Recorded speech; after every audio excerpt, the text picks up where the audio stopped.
and we can stop them building their prison planet, thus the term prison planet.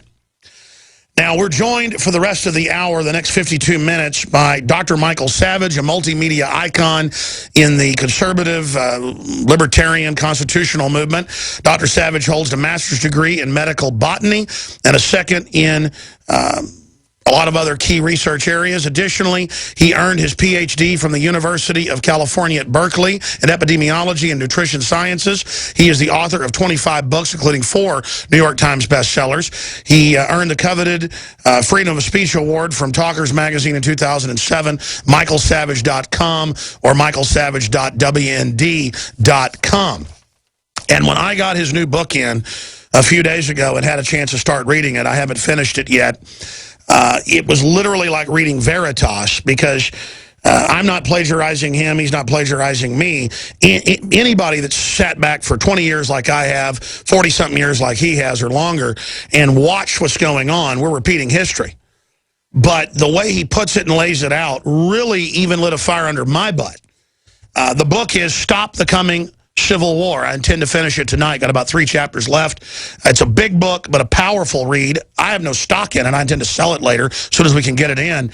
It's Stop the Coming Civil War, My Savage Truth. Michael Savage, #1 New York Times best-selling author.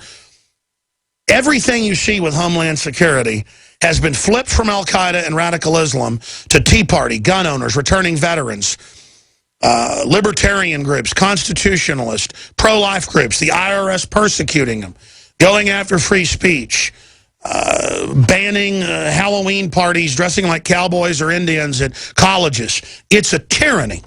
These people are not liberals like Thomas Jefferson. They are autocratic control freaks like Joseph Stalin. And Dr. Savage has been exposing this for decade after decade after decade, and now it's coming to a head. Homeland Security is fully converting over to go after the American people. The gun confiscation's already begun in New York, California, and other areas. The persecution is right out of, well, Nazi Germany. Hitler from 33 to about 39 ratcheted up political harassment, audits, going after businesses of groups he didn't like. We're seeing a Cold War against anyone loyal to common sense and freedom. Now, I'm done ranting. I want to give Dr. Savage the floor here. But he gets it, I get it, a few others get it, Joseph Farah gets it, but undoubtedly, and I talk to top Pentagon brass on air and off air. I have top CIA sources, you hear them here. People that are on my show right after they brief Congress. The military knows Obama and others are funding radical Islam. They know the borders are open. They know they're letting Ebola in. They know they're shutting down the power plants. They know they're shutting down the businesses and passing taxes to kill the country. This is to bankrupt us under Cloward and Piven. But it's beyond that. And now they want to start a civil war with Obama at its head as the new Lincoln. Now, Savage has been saying that for 8 years. They're now making all the preparations to do it. His book is so timely. It is the talking points of truth. It could end up being one of the most important books of the modern era if people get it and get it out to others, and if every talk show host covers these points, because I've been living this. I know this is accurate, and it's finally on paper. I never got Obama Deception 2 out. I was too busy. Its subtitle was The Coming Second American Civil War. Okay? So thank God this got put out, but from his gravitas perspective. Now, I'm hyperventilating here, sir, because if people don't pay attention to this, we're not going to save this country, and it's going to collapse in my view. Am I wrong? Am I right? You've got the floor. Well, I want to start from the point of view of the doubters and the skeptics, Alex. I always think about what the people listening to me who don't agree with us think. Some of them are intelligent, obviously, and they listen to us because they know we're super intelligent, but they don't agree with us. They think we're hysterics or alarmists. So I would start by addressing those who say, come on, you're just trying to peddle a book. What's civil war? Well, first of all, Obama declared a civil war the day he took office. Didn't he say he was going to transform America? Didn't he say he was a transformational president? Well, he's done everything he said he was going to do, but not entirely. He's done it in 6 years, a very good job for the globalists. Take a look at every aspect of this government. And I don't mean just the government. Each chapter is interesting. I rephrased before I published it to the war on. The war on our borders, language, culture. Can anyone listening to Alex's show right now say that They have not attacked the borders, our language, and our culture. How about the war on the U.S. military, the war on American medicine? I'll talk about Ebola. If you like your Ebola, you can keep your Ebola. If you like your ED68 virus in your child's school, you can keep your ED68. It was brought in by the trainload from Central America this summer. What I love most is I did a chapter of the war on civil rights. Obama poses as the great champion of civil rights. Oh, really? Tell that to those targeted by the IRS. Tell that to those being snooped on by the NSA. What civil rights? You mean for the rioters and the freeloaders and the grifters? Seems they have civil rights and the rest of us don't. The war in our schools, who can argue that our schools are better than they were before he took office? The children are dumber than they've ever been. We are now below that of, I think, Nicaragua in learning. I've never seen anything like it. When I first moved to California, I loved the fact that I was a poor grad student. I had 2 children, God bless them. And I knew I could never afford to send them to private school. The University of California, Cal State, public schools were at the top of the heap in the country. You know where they are now? About that of Tijuana. I wonder how that happened. So whatever you look at, whatever this person has touched and his radical leftist band of not-so-merry pranksters has been decimated. So he has declared a civil war on us, Alex. It's not like, oh, there's going to be a civil war. There is a civil war. But it's the type that you've been talking about for years, the cloven hoof method. I mean, a Clovis Piven method or whatever. We've all known the little secret methods that they've used, but call it the cloven hoof method. You don't have to start a civil war with a gun. It's far more effective if you do it through brainwashing, and you own the press, and you own the media, and there's a government media complex, which we know exists. All along, Alex, I prayed that there would be some godsend that would save us from this psychotic in the White House and his band of very, very dangerous people. You're going to think I'm a little weird here when I say that Ebola may be the silver lining. Maybe that's going to awaken people to the fact that this man is not only incompetent, but that his radical open borders agenda is going to kill all of us. Just maybe this could be a blessing. What do you think of that idea? I tend to agree with you. There's now bumper stickers popping up everywhere. We already had a T-shirt in the pipe showing the Obama symbol as the O in Ebola. Yep. And the fact that they totally opened up the borders while they're taking our basic liberties with the NSA spying on the Tea Party, the fact that they have Homeland Security saying their main threat is the Tea Party with no violence from the Tea Party, I'm really concerned, like you said a few years ago, that they could pull a false flag and try to blame it on the Liberty Movement. Thank you. That's the whole book, Stop the Coming Civil War. I warn the readers that they're going to provoke an insurrection with agents provocateurs as a pretext for either martial law or seizing weapons, or worse than that. People say, well, it's only 2 more years left of him. BS. You actually think this guy's going to leave office in 2 years?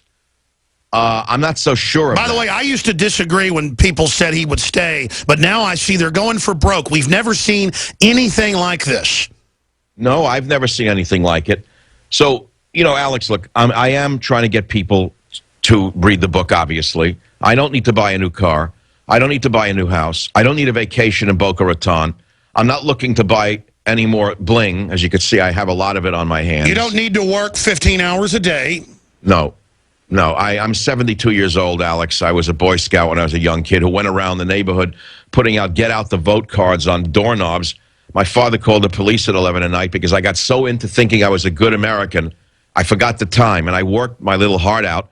Every doorknob in Queens, New York, I hung get out the vote. I thought I was doing some good. You know what I'm saying? But the fact of the matter is we're all doing some good. And if you look at the headline on Drudge, party isolates Prez for election. Even his own party recognizes how unpopular he is, Alex. So what's going on? Are people awakening to him or what? If you know, Alex, I got to tell you this in terms of raw numbers. Yesterday, WorldNet Daily did an article on the book, and it said 30 Days to Save America as the head and the lead. It was a good article on the book. You know that it was linked on Drudge. They had 1.2 million hits as of this morning on that one article. Can you believe that in one day? So how is this happening? Who's reading this? Facebook, it was one of the leading stories yesterday. Well, are they waking up or what? Or is it just a joke to them?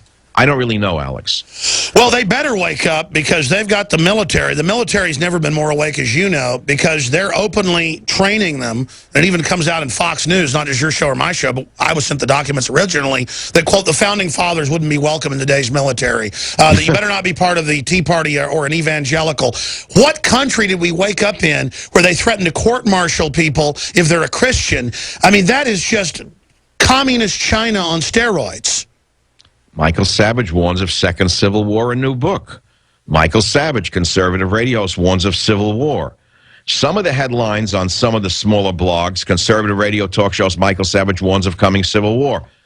But ask yourself why I am not invited on Fox News, Alex. Are you a guest on Fox News? No. From time to time? No, not anymore. I'm told I'm banned.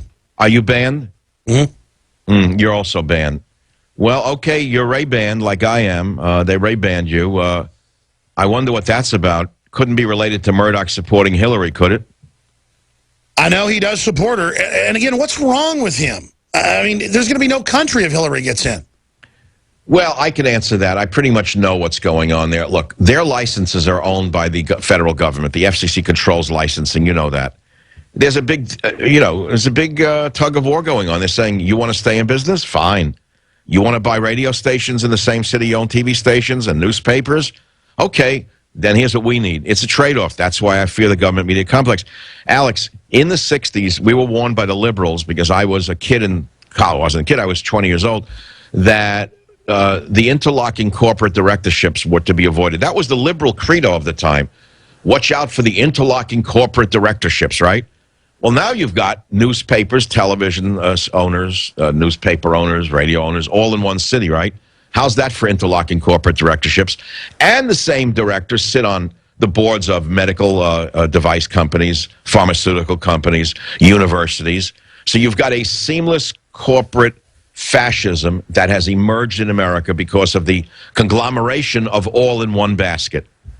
That's right. But the classic Napoleon or Hitler scenario where they got power over their own country, they got power over their own system, but they don't have power over the laws of nature, and now they're so arrogant out in the open, and Congress has a 7% approval rating. The military is awakening to the point of the chairman of the Joint Chiefs goes to the Senate Armed Services Committee and admits that we're funding the radical Islamicists. The military brass I talk to are totally upset. The police I talk to have never been more awake. So it's almost like a best of times, worst of times, tale of two cities. There is the huge awakening happening, but the corrupt crony capitalists that have teamed up with the socialists as their political team to control the population don't care and are just saying, Marie Antoinette, let them eat cake. I mean, she didn't really say that famously before the Bastille got stormed, but our political elite are saying let them eat cake as Obamacare bankrupts the country and raises payroll taxes and has death panels, all confirmed,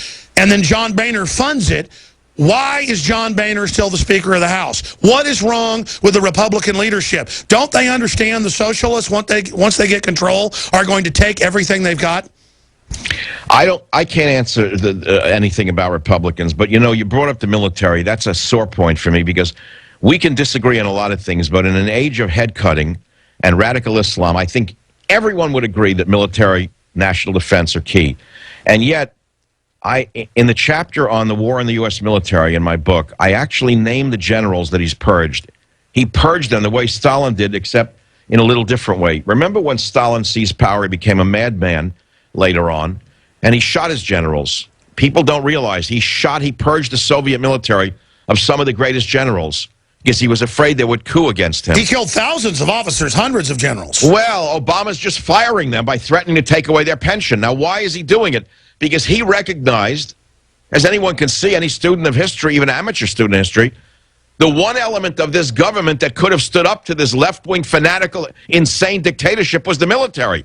So right after Benghazi, 4 generals were dismissed because they were ready to send aid and defend the embassy, save Chris Stevens. They were ready to testify to that effect. He fired them, including a general, African-American general with 28 years of loyal service to this country. He was dismissed. Not one word in the media over this, Alex. I have their names, ranks, and serial numbers in Stop the Coming Civil War. That was the beginning. How many majors did we read he was purging? 8,000. How many captains do we read he's purging and dismissing from the military? Thousands. So what's left? The cannon fodder. The followers will follow the four horsewomen of the apocalypse surrounding Obama, or worse yet, the Muslim